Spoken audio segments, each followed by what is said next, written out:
Hello and welcome to edition 5 of the England Golf Podcast, and they said it wouldn't last. Well, courses are back in play, pro shops have thrown open their doors and tempted us in with fresh offers, and we can all sit in a beer garden to enjoy a swift shandy. Just don't forget the thermals. Well played Joe Long, the amateur champion who flew the flag for England Golf at the Masters, and will surely cherish the memory, in particular that of a second round level par 72. Terrific stuff, Joe. Annabelle Fuller too can look back on the Augusta National Women's Amateur with pride after her performance in all 3 rounds. But it wasn't just Joe and Annabelle, I think we all enjoyed our fix of Augusta to really get the juices flowing ahead of the season. Happy April everyone, and here's to a memorable year of golf for us all. Coming up in the podcast, we turn our attentions to one of the biggest events in world golf, the Walker Cup.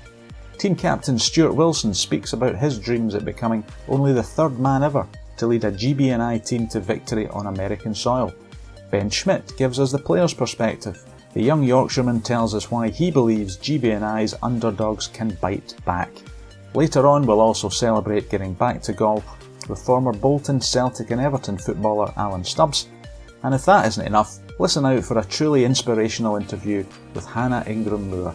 Captain Sir Tom Moore's daughter reveals the family connection with golf and why her father would have loved to have witnessed golfers and golf clubs all over England supporting the Captain Tom 100 event later this month. First up, let's get into the Walker Cup build-up.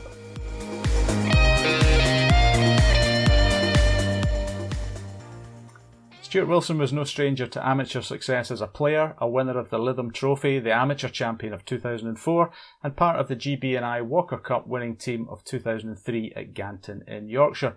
Now the Scotsman has been asked to repeat the Walker Cup heroics as captain of the 10-man GB&I team which flies to Florida for the match against the USA at Seminole Golf Club on May 8-9. Stuart, thanks for joining us.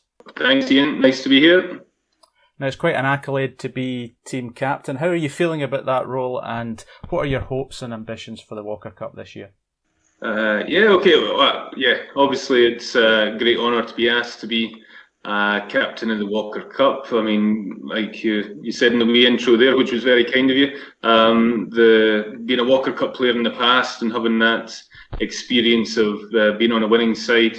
To be honest, I think the Walker Cup captaincy, since I hung up my playing boots, is always something that I'd secretly held out for and hoped to get the nod to do. So it's a great honour and just thrilled to be given the opportunity to do that. Now, Stuart, from an England golf perspective, it's great to have 8 Englishmen in the 10-man Walker Cup team that you're taking with you to America. Can you just assess for us the strength of this team?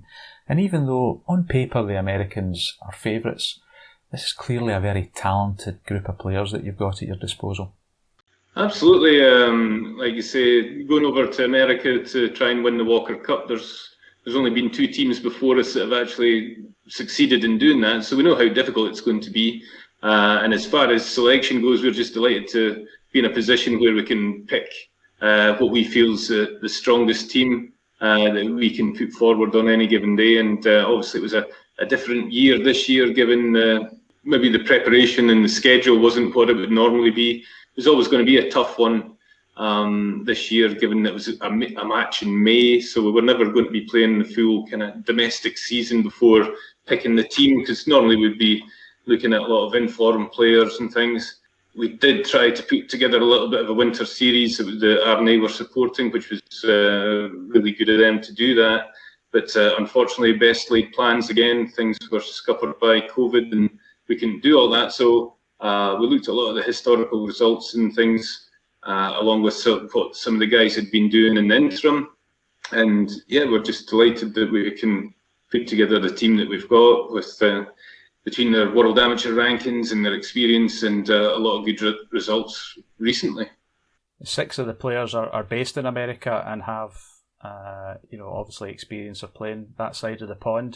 Do you think that can be crucial for this team, given the lack of perhaps match sharpness and match practice that some of the UK based players might have? Yeah, obviously playing in America in that environment, climate, and the know of some of the players themselves.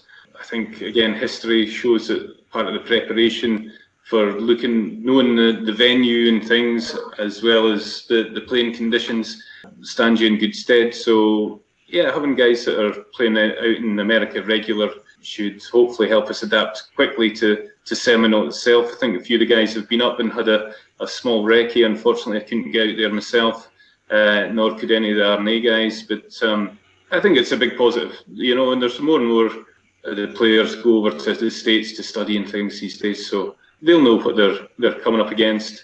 They'll know some of the players and, like I say, the conditions that we'll be playing in. So hopefully we'll get used to it pretty quickly once we get out to Florida. Absolutely. Now, as I mentioned earlier, you were a Walker Cup player back in the day. Just can you put in perspective just how big an event this is? I think for people who don't regularly follow the amateur game, maybe don't know too much about the Walker Cup, but the players that have emerged from this over the years to turn professional and go and have amazing careers is quite phenomenal. Can you kind of sum up the Walker Cup, what it meant to you as a player and now what it means to you as a captain? Yeah, I think I was probably in that kind of majority there that I wasn't really aware of how big the Walker Cup was even before I knew I wanted to play in it. I knew that playing the domestic circuit to try and get selection for GB&I was one of my main goals, but I didn't really appreciate how big an event it was until I actually got there myself. I think down at Ganton, I think there was around about 16,000 people there a day, and when you think there's only four foursomes playing, and there's 4,000 people on a hole, and they have just that length of blue rope between you and all these people, it's just kind of gives you an appreciation of how big the match is and how well appreciated it is.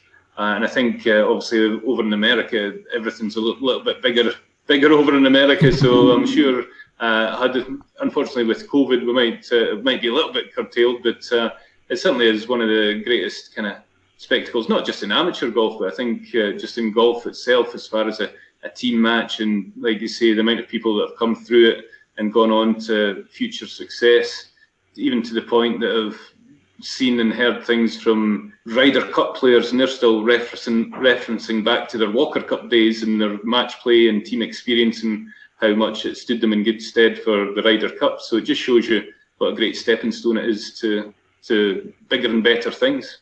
Yeah, absolutely. When we talk about Walker Cup in golf, and when we talk about Ryder Cup in golf, the thing that the European team for the Ryder Cup always references is the team spirit and that bond that the guys have in the team room before and after going out to play. Is that still relevant for the Walker Cup? Do you feel that the GB&I team has that unity, that kind of band of brothers feel about them? Absolutely. Certainly from my playing experience at Ganton, obviously, like I say, the home nations, it's slightly different in that we've got the home internationals and we do go head to head and play against each other with a bit of kind of patriotism for your own country. But when it comes down to GB&I, like you're saying, it's a GB&I team. That's the way the selectors certainly look at it. We're just looking for the best players that we can put together from across the whole country. So coming together, and I think more so this year with this whole kind of bubble mentality, we'll be a close-knit unit, doing everything together. With the way the circuit is these days, a lot of the guys have grown up playing junior golf together, going into men's golf. They all know each other well, and I've seen it firsthand, a wee bit of banter between everybody and things. So I think, and I know certainly from previous experience dealing with some of the players at boys level, I know we've got a few characters in there that'll be great for the team room. In terms of your time playing team events, Stuart, is there things from captains that you picked up along the way, or things that you're now referencing that you maybe hadn't thought about at the time that you're going to take with you and put into your team talks, or the way that you handle players when you're having to pick pairings and perhaps disappoint people and leave them out of foursomes? Yeah, obviously there'll be a lot of tough decisions. I mean, we've had a lot of tough decisions to make before we even get to the match and picking the team. And obviously this year it's a little bit unprecedented in that we're taking 2 travelling reserves because of the situation. So that's quite nice in some respects. That the pool's bigger and it's going to give a few extra players the whole Walker Cup experience. And then when it comes to preparation, they'll all be part of the practice rounds and be easier to put out in 4 balls and get a little bit more feedback from more players as to how the course is playing. We'll be able to pick up and learn from everybody that's doing the practice rounds. So that's good. But as far as matches go, certainly in match play, it's it seems quite simple, but at the end of the day, it's always the team that holds the most putts and makes the least mistakes. And I think that's always going to be the big message. So there'll be a lot of emphasis on the course management side. Certainly out in America, we know how disastrous it can be if you short side yourself or do things a little bit wrong.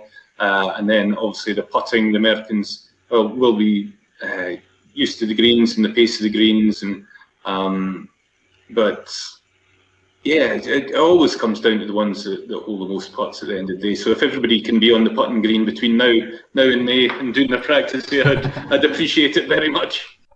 I'm sure they will be, Stuart. I'm sure they will be. Just to put it in perspective, though, I mean, there's only 2 GB&I wins on American soil in the history of the event. Jeff Marks at Peachtree in 1989 and Peter McAvoy at Ocean Forest in 2001 were the captains on those occasions. Do you fancy making it a hat trick? That would be lovely, wouldn't it? And the nice thing now is, though, that we've had these 2 teams as forerunners. I know they've been quite well spaced out and not for a number of years, but it just shows you that it's not impossible.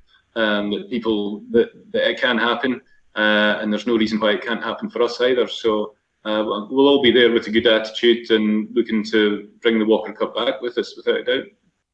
Now, when you're in this COVID bubble and maybe looking to kill time in the team room, Stuart, are you tempted to sit down in a rocking chair and just tell the players your exploits? We mentioned Ganton in 2003, a couple of Open Championships you played in. I'm sure you would mention to them perhaps that you outscored Tiger at Troon in 2004. Is that something that you're happy for me to bring up, and perhaps you can bring it up with them as well?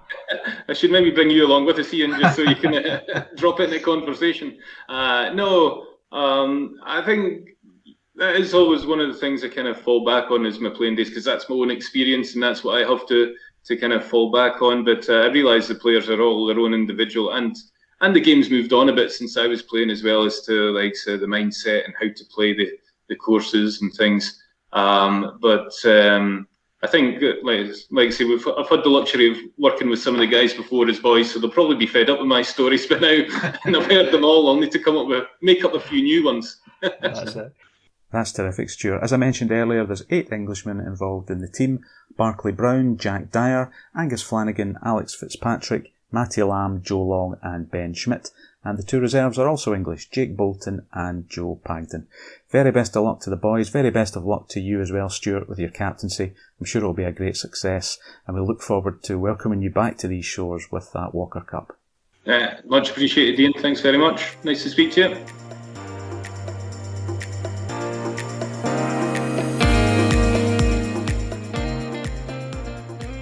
He's one of the amateur game's brightest talents, and the Walker Cup is the perfect stage to show off his ability. England men's squad member Ben Schmidt is in the GB&I Walker Cup team for the clash with the USA next month in Florida, and it's rich reward for the 18-year-old from Rotherham after sustained success in recent times. Ben, welcome to the podcast, and congratulations on your selection, first of all.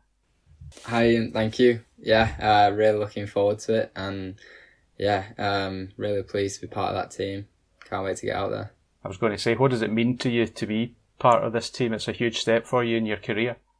Yeah, really big point in my career. Obviously, I've done quite a bit through the amateur stuff, and it's been hard, obviously, the past year and a bit now with COVID, playing events. But yeah, I've done pretty well in quite a few events, and I just feel like I'm ready now for being part of this team and competing in it. And I just feel like in an amateur career, like for me, it's pinnacle if you can get in that team and be part of it and be part of that experience.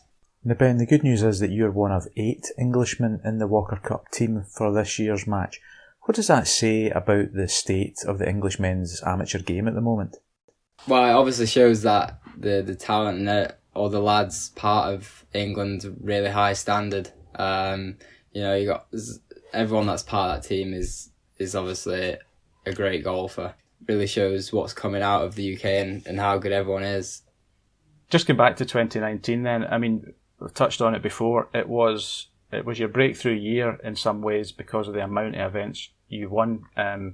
You summed it up as a crazy year in the past. If you just go through it, you won the Caris Trophy, you won the Henry Cooper, you won the Justin Rose Telegraph, you were part of the England men's home international squad, you won the Brabazon, the youngest ever winner of the Brabazon at 17. I've got a feeling that if you'd entered the boat race, the Grand National and the Eurovision Song Contest that year, Ben, you might well have won them as well.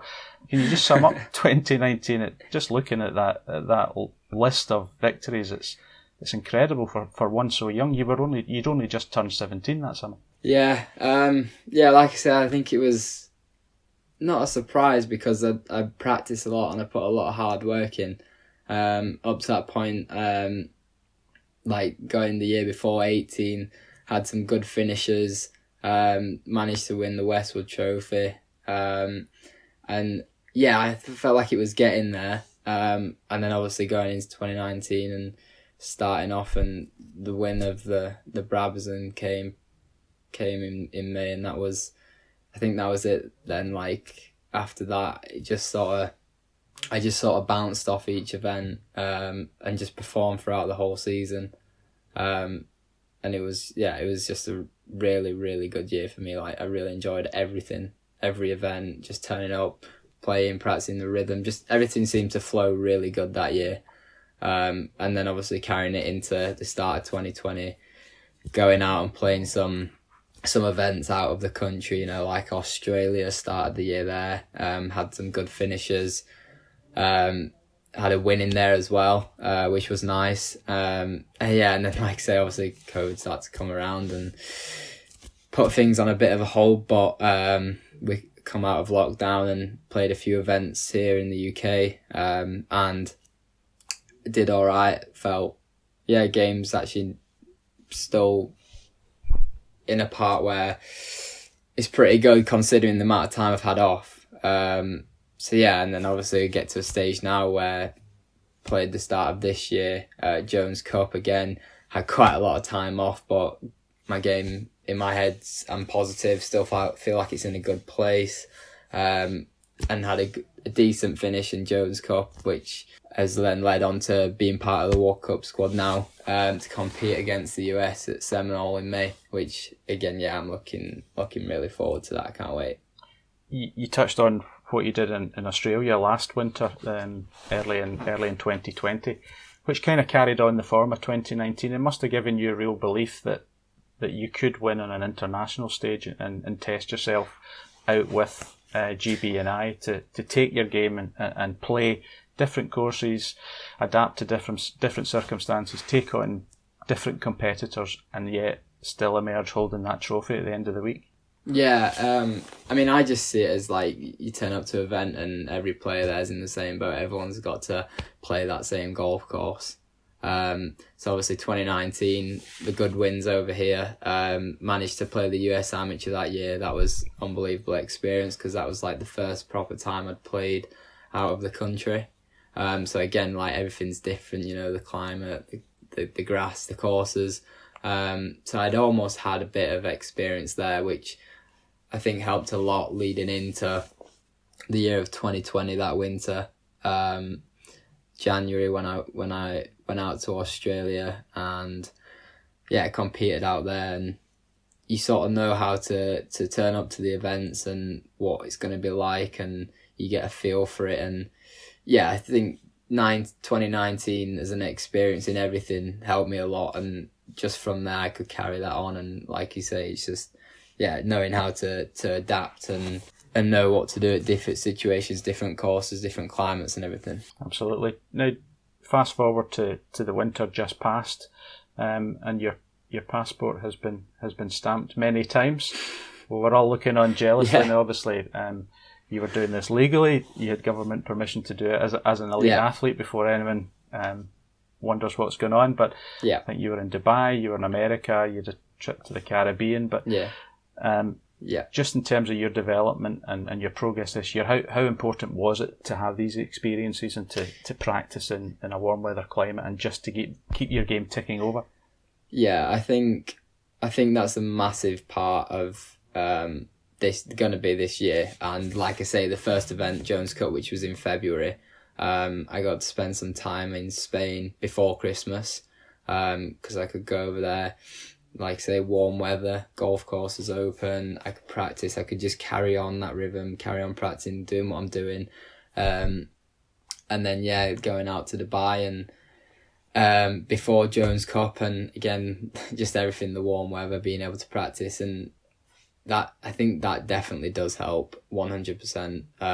Because obviously I had the event coming up in February, and for me to prepare the best I could, I thought that getting out somewhere, warm weather, and being able to practice would help, because then you get a real feel for where your game is still at, and you can play, and you could practice whatever you felt like you could and you needed to improve areas, and then leading into the event in February, that helps. That helps massive amounts. Like, you know how hard it's been over here with COVID and shutting of golf courses and just the weather. It's like golf courses are open, but then you've got the weather as a big factor when it's freezing cold and you've got 5 layers on and you're swinging it like 6 mile an hour slower with everything. It all adds to what you're doing, yeah. Now, when you were over in America, you said you played the Jones Cup, but you also had a chance to go down to Seminole and see the course with a host of the other guys who were in contention for Stuart's final squad.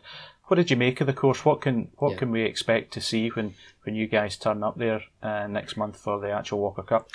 Yeah, the course is special in its own way. Seminole, it's got that factor behind it of, it's really special, but it almost plays, I think it plays in favour for both the US team and the GB&I team, because off the tee, it's quite, there's nothing much there. It's quite wide. You can hit it far, but then it's right next to the sea where you've probably got a 15-20 mile an hour wind blowing most days. So it's sort of got both factors in there, and it's a really good course around the greens, and actually on the greens is probably its defence.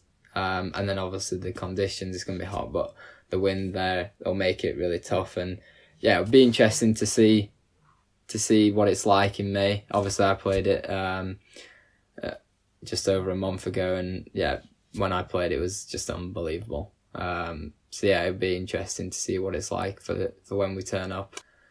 It's a big ask for the GB&I team to win. Only twice before has a GB&I team won on American soil. And the Americans go into this as probably overwhelming favourites. But what gives you the belief that this team can actually win the Walker Cup and bring it back to these shores?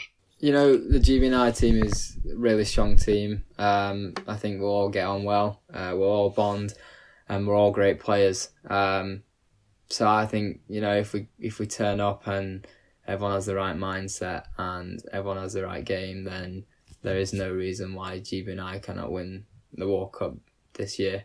I 100% believe that.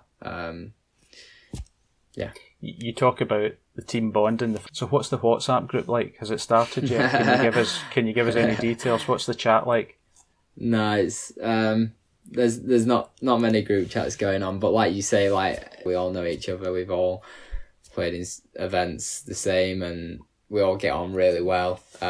Which again it's a team event at the end of the day, so that's going to be a big part of it. Everyone's turning up and there's a good vibe already, so I think that's going to help a lot for the team whilst we're out there, definitely.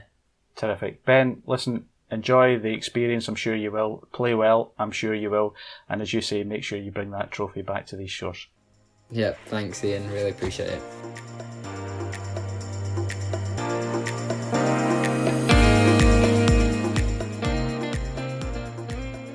Now, I'm sure it's not escaped your attention, but golf is back. In fact, it was like the countdown to Christmas the closer we got to the 29th of March reopening date for courses. Hopefully everyone's been able to get out and about at a local course, enjoy the competition and the camaraderie that the game brings. One man who has certainly managed that is former Bolton, Celtic and Everton footballer Alan Stubbs.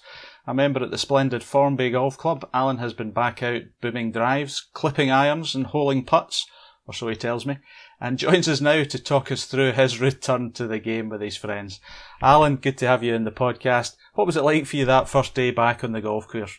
To be honest, it was a little bit like a kid in the sweet shops. You know, it was even not just myself, but it was even like the friends and the members that I played with. There was just a real excitement and a buzz around the golf course, and not just probably the people that were playing, Ian, for the staff and all.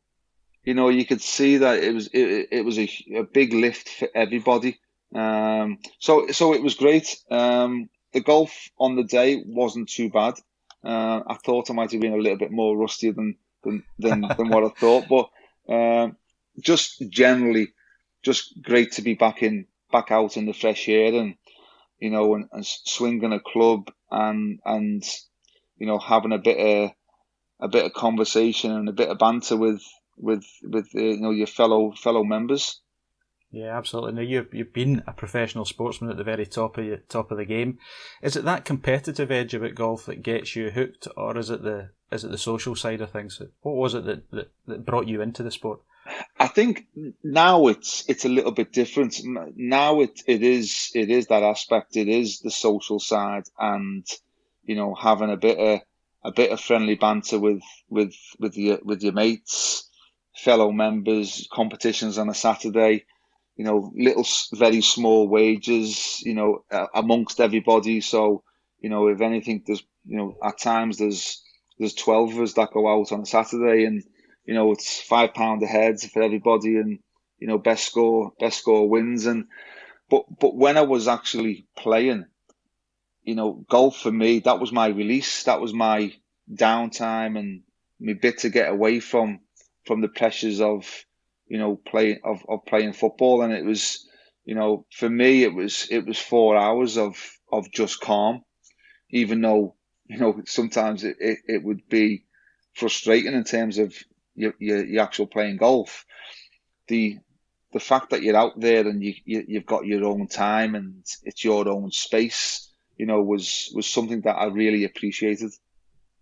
People talk often about the mental health benefits to golf as much as the physical. And from what you're saying, that was something, as an elite athlete at the top of your game, you needed that downtime. You needed to almost decompress and get into another arena and just relax. And I guess a lot of people, whether they're sportsmen or whether they're businessmen, or you know, whether they're you know, teachers or plumbers, it doesn't matter. They just need to get away from everyday life and out onto the golf course. I think it's very true. And I think what the lockdown has probably reinforced to everybody is how much the small things mean to everybody, you know, and obviously that small thing can be a number of things, but for me, and obviously the friends that I speak to, you know, golf was a huge loss. You know, everybody will have their own releases, and as you say, that, you know, that pressure, just, you know, getting away from the pressures of everyday life, work, whatever profession you work in.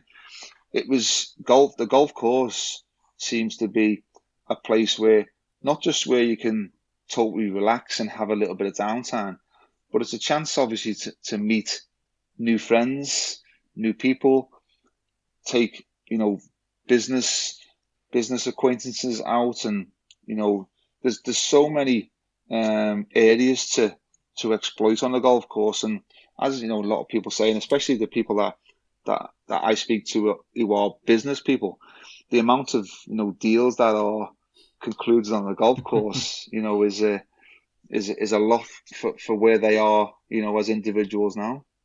Yeah. Now, as a kid growing up in Kirby, I don't know if golf was something on your radar, but it's, you know, it's something that kids should be involved in, isn't it? It's a sport for all ages, and if we can get youngsters involved in the game, from whatever background, from whatever part of the community they come from, that's got to be a good thing. Yeah, I think it's so important, because, you know, I think the mental health of everybody has really been brought into focus, you know, and I think we necessarily only probably look at it towards the older generation, but I think it's become so prevalent in the younger generation and all now, because of what's happened. I probably shouldn't say this, but my when I was young, I did have the opportunity to go on to a golf course, and my local one was Kirby Golf Course.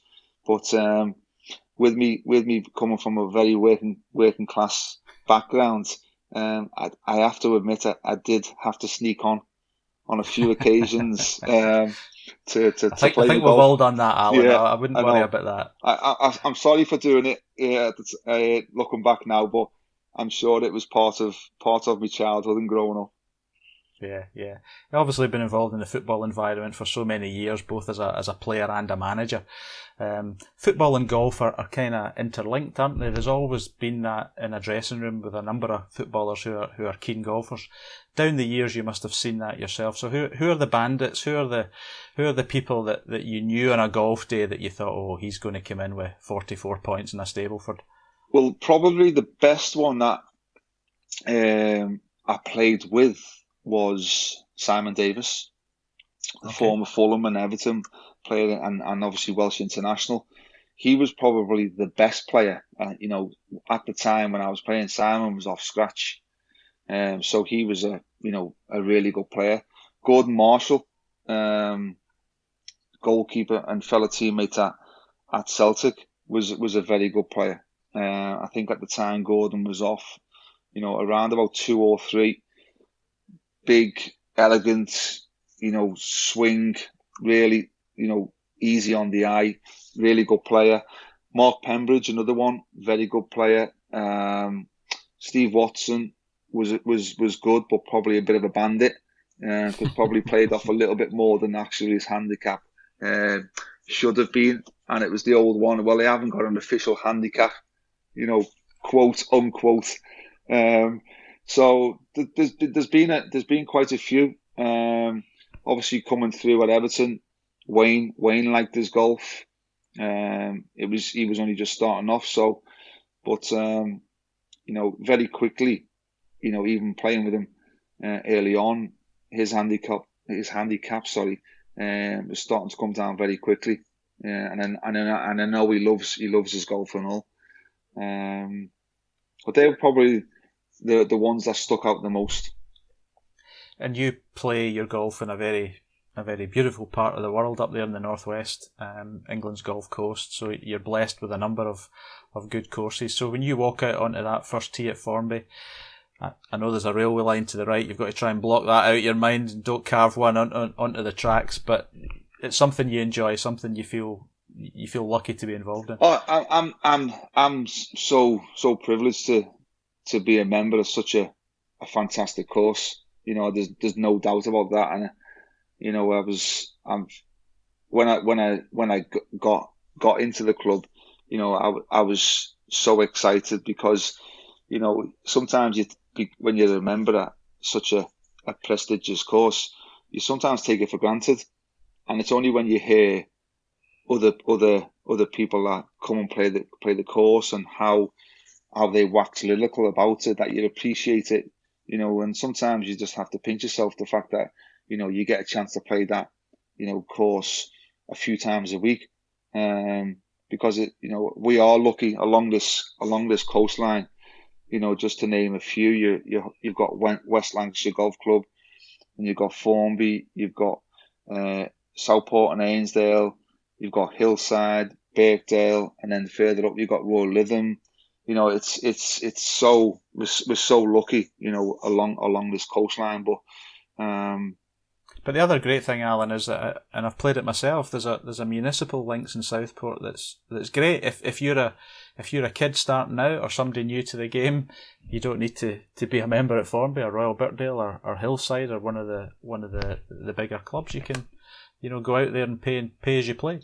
Well, I think that for me, that was one of the things, because obviously growing up, my first experience of a golf course would have been Kirby Golf Club and Bootle Golf Club, and they're great because they are available to everybody who's not as fortunate to become a member at some of the more prestigious golf clubs.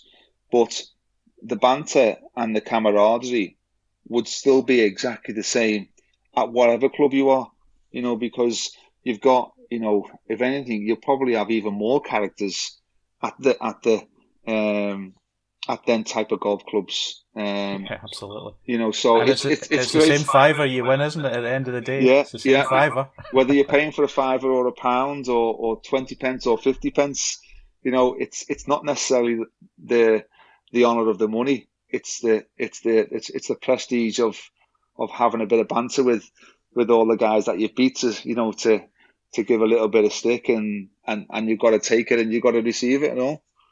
Absolutely. Sorry, you've got to take it and you can give it and all.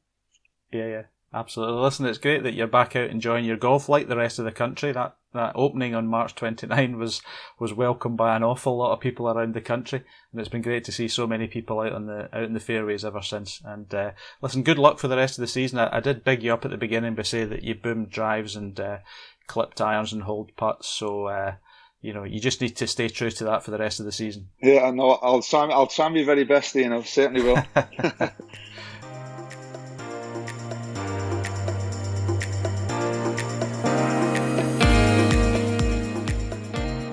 Okay, now let's catch up on the latest news in and around England golf. Nominations are now open for the 2021 England Golf Awards. The search is on for the heroes of English golf, the people, clubs and counties who make the game great. We have 7 award categories recognising clubs, counties, volunteers and players. Visit www.englandgolf.org for more details and to nominate. Entries close at midnight on Sunday the 2nd of May. England Golf's commitment to its US-based performance players has been shown with the creation of men's and women's overseas squads for 2021. All members are studying at colleges in America, but will be helped with remote coaching and will also be considered for England teams during the summer recess. The 4 members of the men's squad are Dan Bradbury, Barclay Brown, Angus Flanagan and Joe Pagden. 9 women have also been called up: Jess Baker, Rosie Belsham, Annabelle Fuller, Ellie Gower, Charlotte Heath, Kaylee McGinty, Mimi Rhodes, Hannah Screen and Amelia Williamson. For more details on the players, check out the news story on the England Golf website. 4 women celebrities have started out on their golfing journey with the Slingsby Golf Academy, backed by England Golf. Singer-songwriter Fleur East, TV presenter Helen Skelton, Sky Sports Formula 1 presenter Natalie Pinkham, and broadcaster Bella Shah have all been inducted to the Slingsby Golf Academy for 2021. Their challenge is to work weekly with a PGA pro to learn how to play golf before competing against each other in a nerve-wracking playoff to qualify for the BMW PGA Championship Celebrity Pro-Am. You can follow their journey in the months ahead via the England Golf social media channels. And finally, to mark the recent World Parkinson's Day, England Golf has produced fresh resources to help clubs encourage golfers with Parkinson's to enjoy longevity in the game. Once again, more details on these guides for coaches and players can be found on the website. And that's your England Golf News Roundup.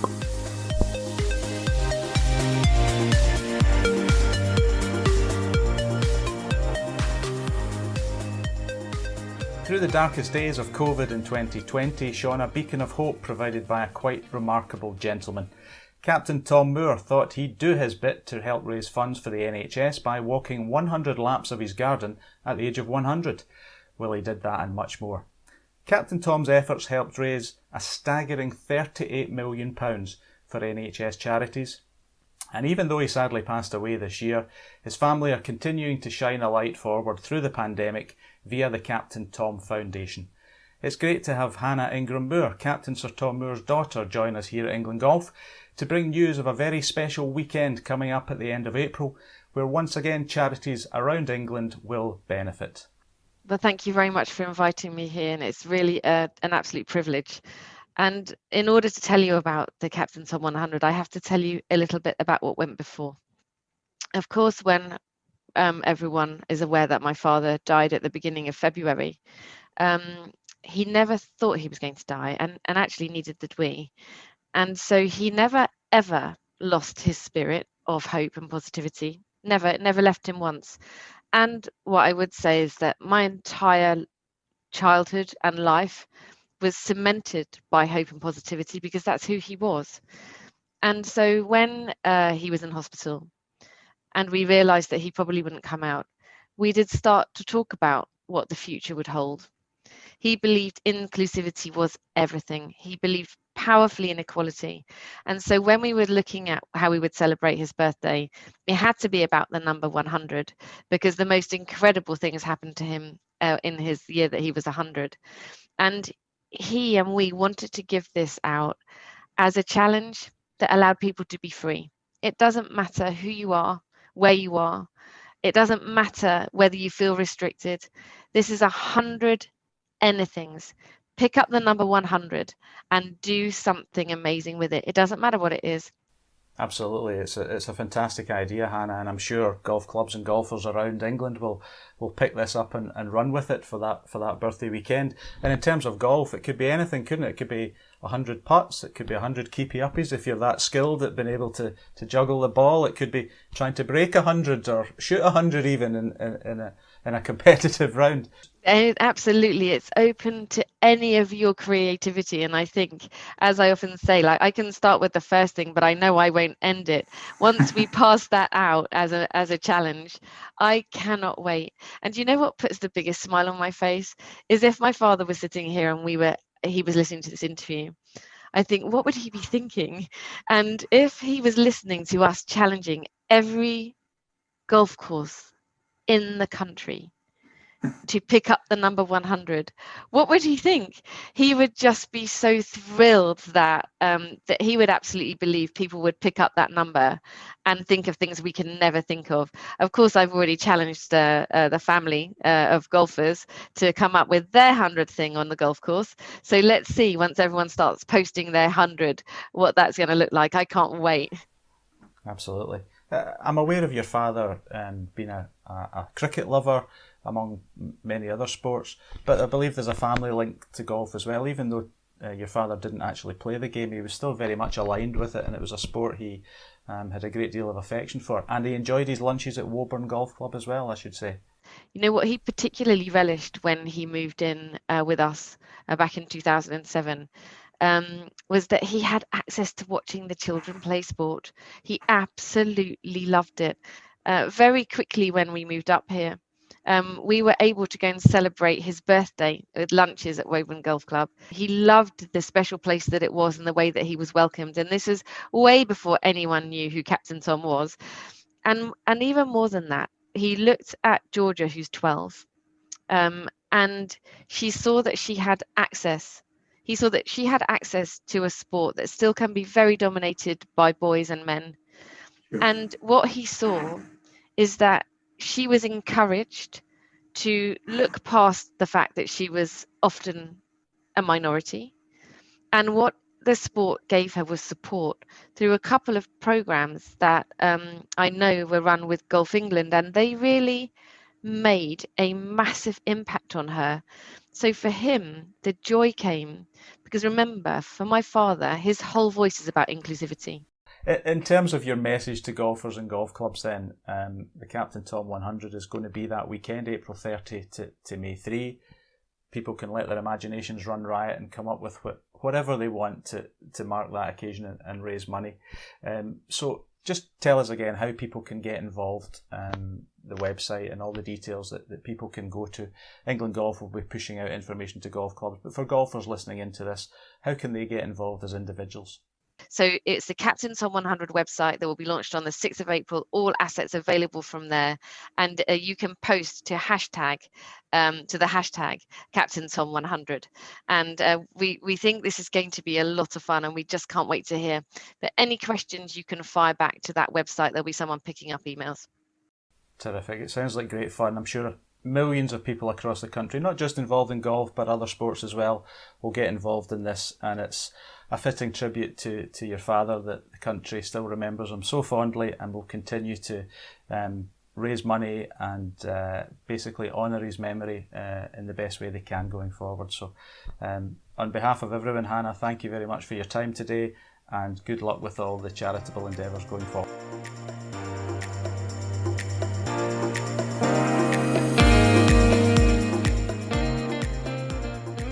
Well, that's it for episode 5 of the England Golf Podcast. Good luck to Stuart Wilson, Ben Schmidt and the rest of the Walker Cup team for the match against the USA. Come on, bring it home, boys. Thanks also to my other guests, Alan Stubbs and Hannah Ingram-Moore. Now we're all back to golf, why not join in the fundraising for the Captain Tom Foundation or a charity of your choice? Remember, the new score input function is also live on the My England Golf app. For the latest news and updates, check out www.englandgolf.org and follow us on Twitter, Instagram, Facebook and LinkedIn. Thanks for listening in, enjoy your golf and that socially distanced outdoor drink after a round, and see you again next time on the England Golf Podcast. Bye for now.